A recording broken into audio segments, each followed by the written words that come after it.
What are you doing, Ivana? I made a bead. What's a bit? Beads for the necklaces. Yeah. I forgot. Emma. And you? Emma, what are you laughing? doing? And what are you doing? I'm making this. This.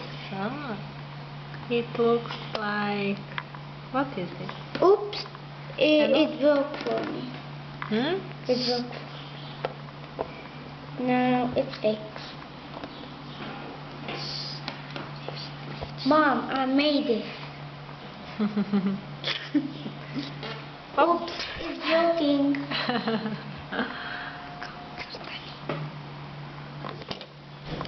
I don't need this piece. I need only this piece. And where are Mom, you going I'm to make ready. Oh no, it's broken again.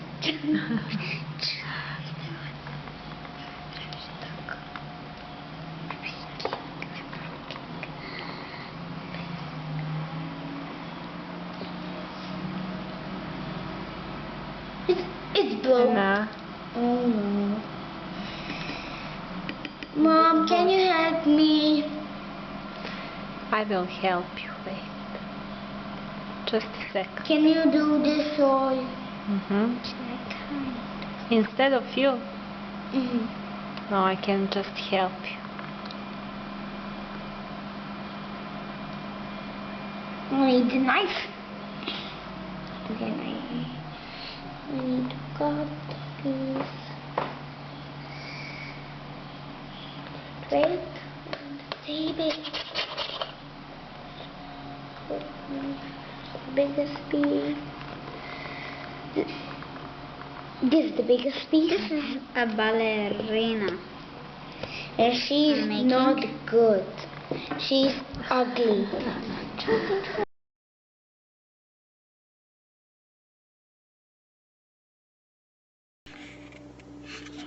Hi, this is Nuit. This is Conscious Parenting, Alchemy of Love course. Today we will be talking about a principle and belief that is connected to the growth of our little ones, and that is how much and in which extent we as parents should listen to our little ones. Some time ago, a friend of mine came to me and wanted to read to me a very interesting, she said, article about how we can spoil our children. And the first sentence within this article was, "Give your children what they want at all times." And now, listening to those words, I felt deep within me something being stirred, something being offended. I felt mother within me saying, "Oh, how can this be? How can anyone claim that we can spoil our little ones if we listen to what they want, what they truly want?" So this is how this talk became a subject of conversation, a subject of shedding light on this core belief, on this way of raising under comma children that exist within our society. This is how I started this talk. Why we must listen to our kids, why not listening to our kids can lead to all sorts of troubles. Our little ones, their souls within them keep the wisdom of all the ages. We all function on this survival level, physical, emotional, mental, and from time to time we enter into the spiritual world. We enter into the world of our soul. Now, our little ones are connected to this world of the soul. They have so few things that stand in front of them that stop their soul from communicating the truth that exists within them.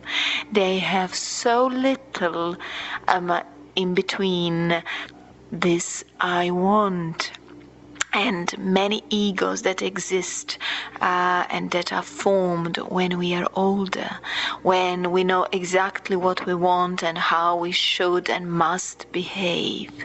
Our little ones talk from the center, from the core of life itself.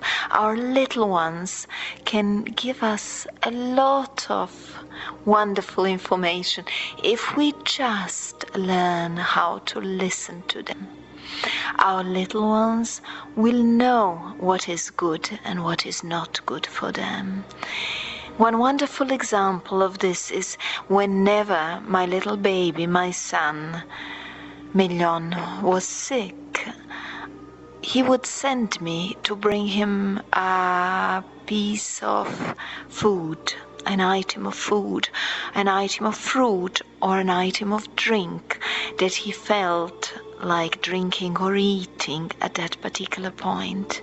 Now, every single time I would open my little magic book of Chinese food medicine, and every single time he actually guessed what is good for the condition he had at that time.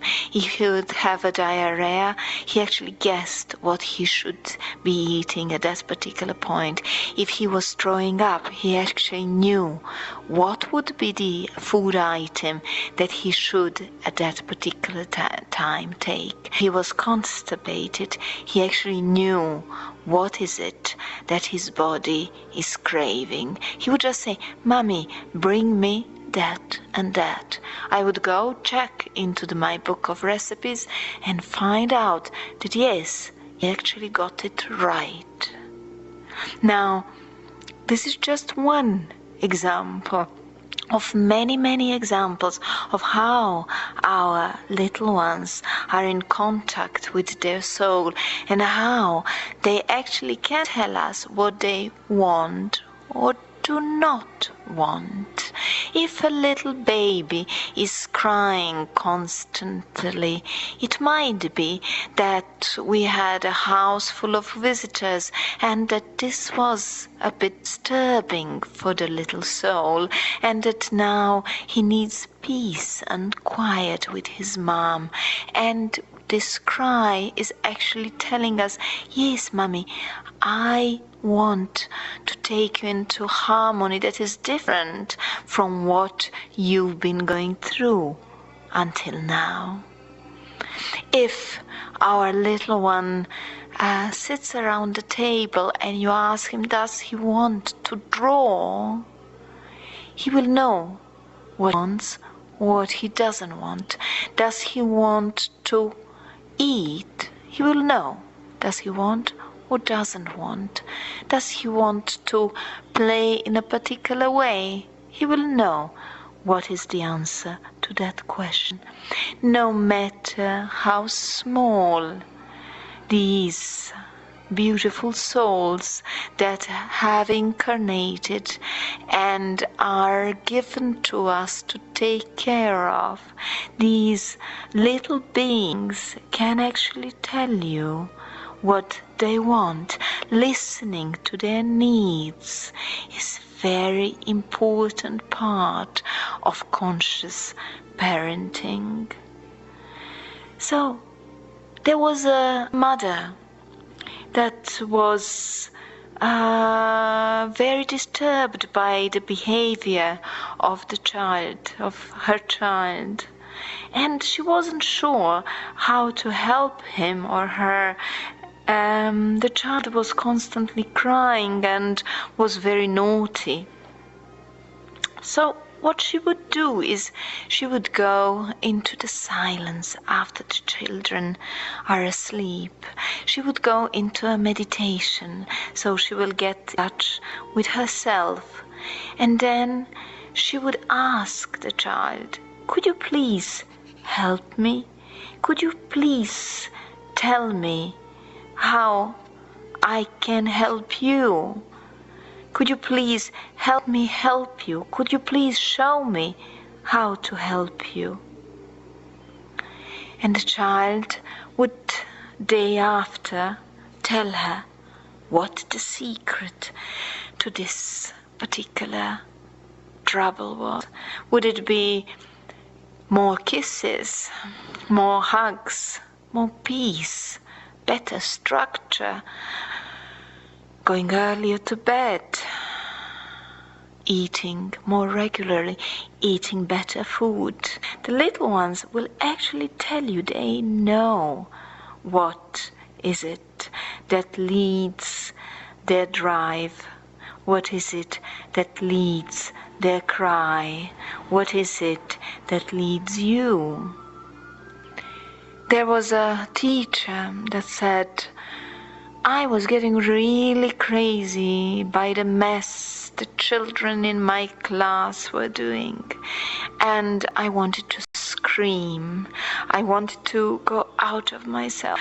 I wanted to break this harmony that was happening around me, and I was losing myself." At that point, one little 3-year-old boy brought a book in front of me, and he said, "Here, read." And she looked at the book, and she looked at the boy, and she said, What are you doing? What is this book for?" And the boy answered, "I'm saving you from yourself." How wonderful, isn't it? These little ones can actually save us from ourselves.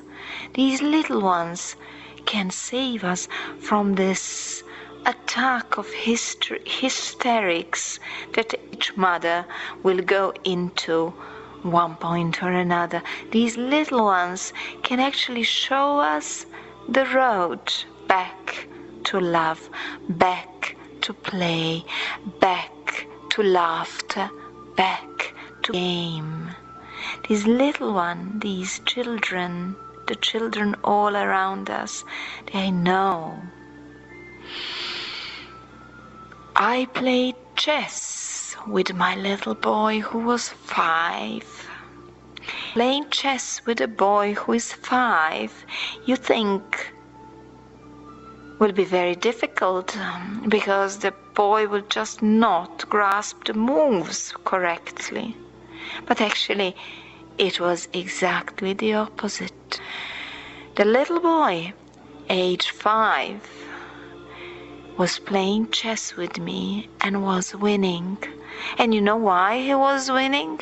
He was winning because he would intuitively know every single move I'm going to make. He would intuitively know what figure, what point of the chess game is endangered, what place he should put his queen to, how to protect his other players, how to make me lose my game.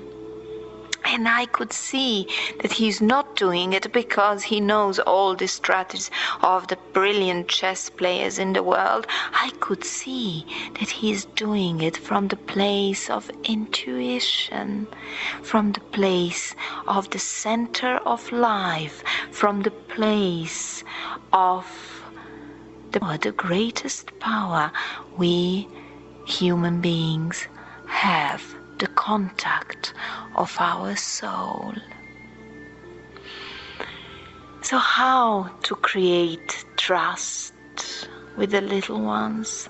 How to let them know that there is somebody who actually listens to them, who understands the needs of the little ones, that there is someone who believes in them, who enforces this belief, no matter how old the little ones are. Now, coming into being, this little amazing souls completely change the emotional, the physic, the mental dynamic of the family. Within this change, there is a lot going on. Within this change, the little ones disturb every single aspect of their parents' lives. This change is very, very forceful. This change can be very difficult. Going through this transition, going through this possibility of listening to the child and allowing the child to lead us into the journey, spiritual journey of parenting, with mistakes, but through going through those mistakes and going back to the force of love, going back to the force of consciousness, going back to the force of awareness, is an art form.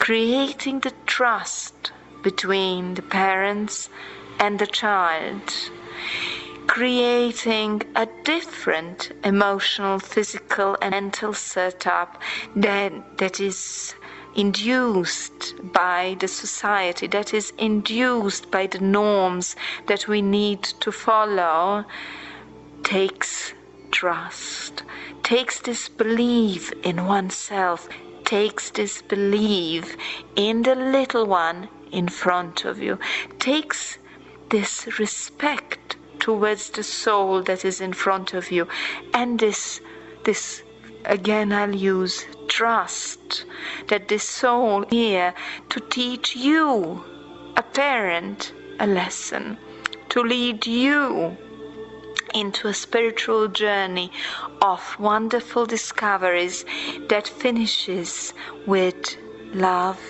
with awareness, with peace. Mothering quality that exists within every single mother is connecting to this power that comes from within.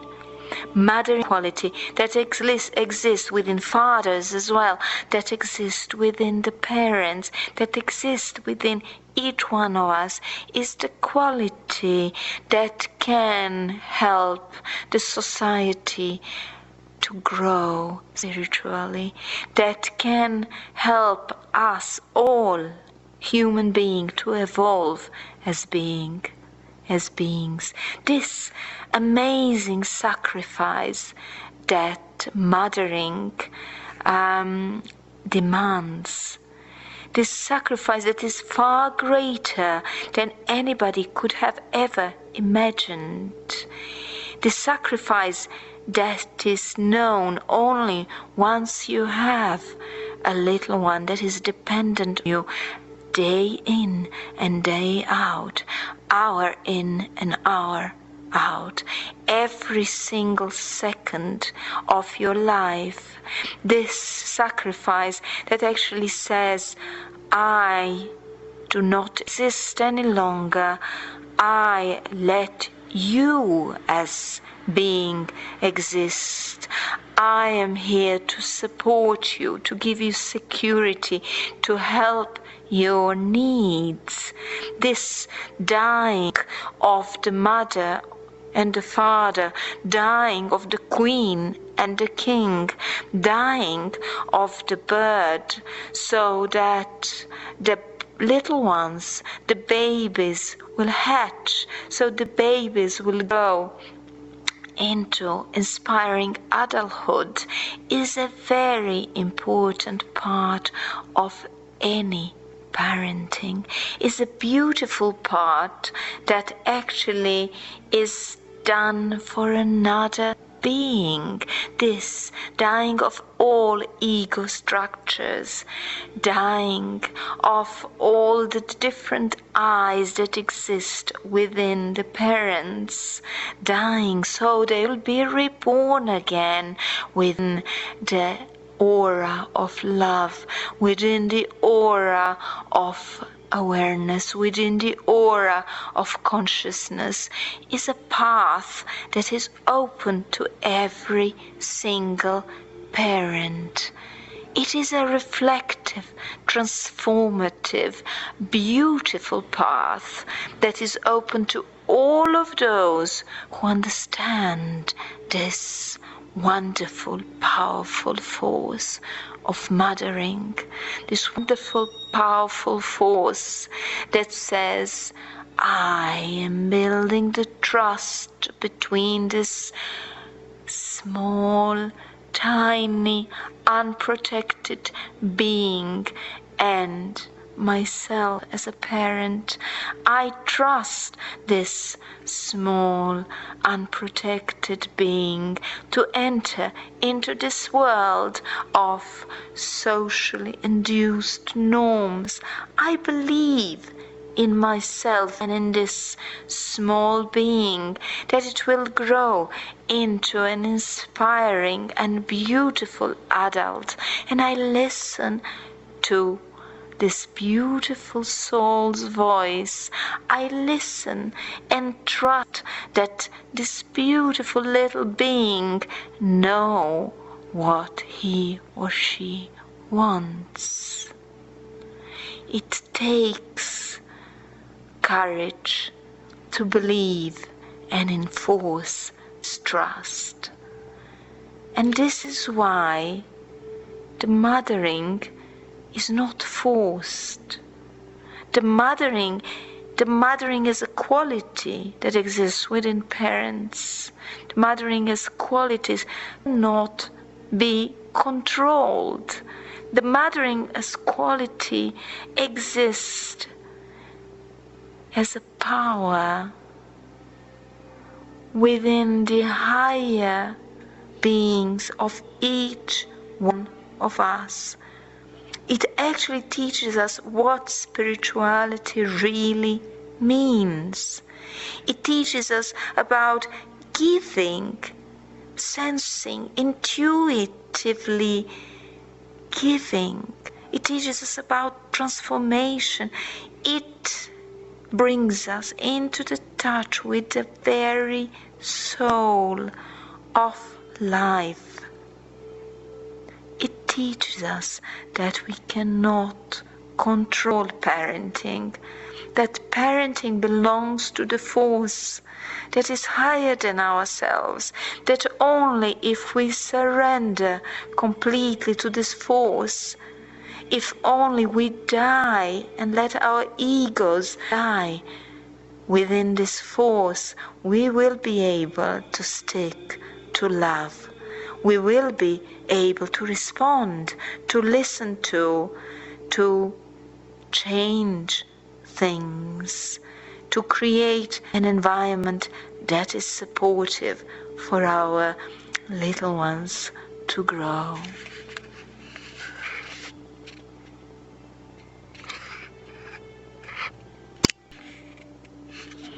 Hi, this is Nuit. This is Conscious Parenting, Alchemy of Love course.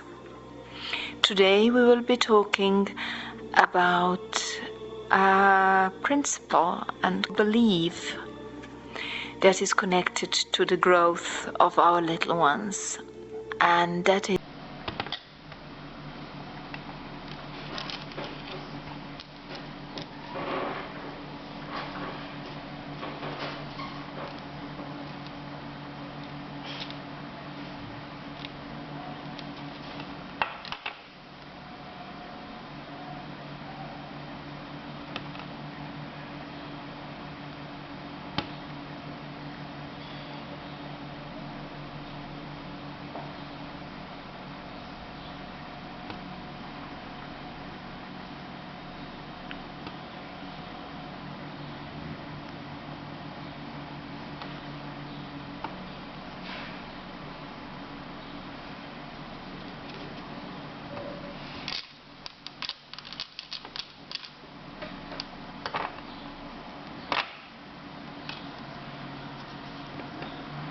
May I use a bit of this? Yours, huh? Sure.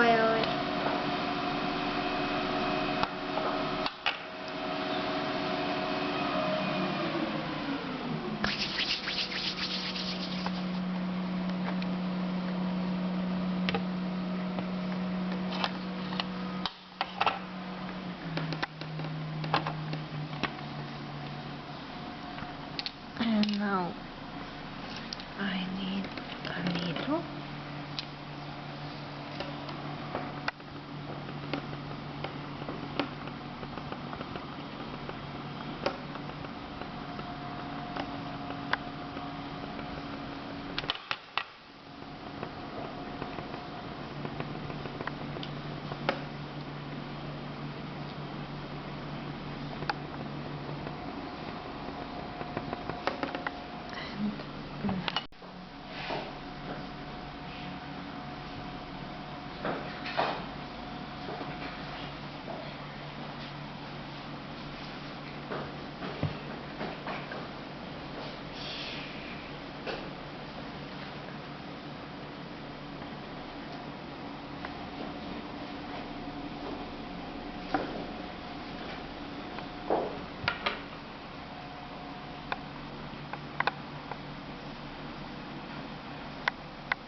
Now I have to put in the water to make a hole.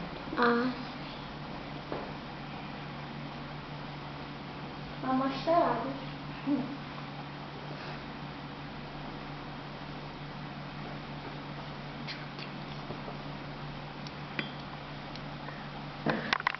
Help me now.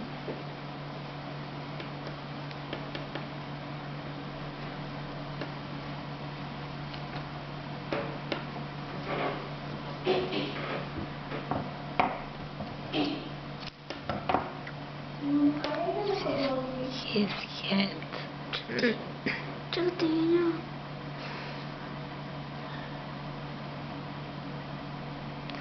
Slowly put your finger out. Okay. How nice it's becoming. Now his head. Slowly. Now put your finger, please. Put your finger here. Okay. So, because he needs body.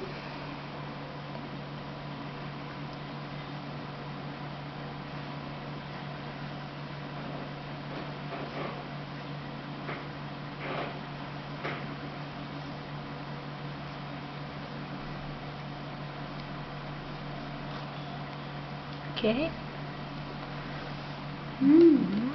How nice. And now, if you want a man, I will make a legs. If you want her, A lady? a lady, I will just cut and make skirt. Okay.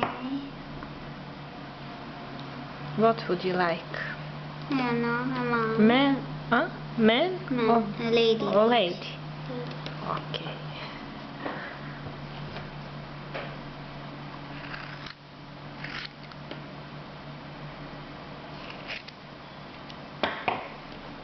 And just she needs hair to make hair, and her hair we will make like this.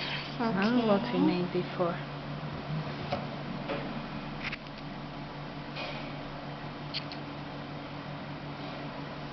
I prefer to cut this because it's extra. And now just here